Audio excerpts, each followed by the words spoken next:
بلاحظ في نوعية كده من الناس لما انت تبتدي تفكر بطريقة مختلفة او انت عايز تعمل حاجة مختلفة عن النورمال او اللي الناس متعودة عليه. دايما تلاقي كده نوعية كده بتحبطك بشكل او باخر، اللي بتكسر مقاديفك زي ما بيقولوا، او تيجي تقولك لا، انت ازاي تفكر كده؟ لا، انت ما تعرفش تعمل كده. لا، ده مش مستواك. لا، دي مش طريقتك. لا، فكر كويس قبل ما تاخد الخطوة دي.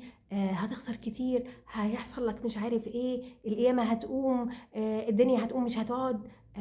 من النوعية دي. أفكارك وخطواتك وأحلامك احتفظ بيها لنفسك، ما تشاركش بيها بقلب مفتوح كده وبصدر رحب الناس كلها اللي حواليك.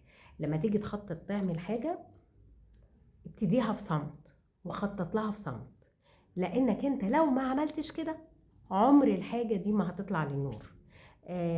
كتير بيحكموا على الامور من وجهة نظرهم هم، مش من وجهة نظرك انت. هم ما يعرفوكش، ما يعرفش قدراتك ايه، فبيتكلموا من وجهة نظرهم هم ومن قدراتهم هم ومن اللي هم شايفينه، مش من وجهة نظرك انت ولا اللي انت شايفه.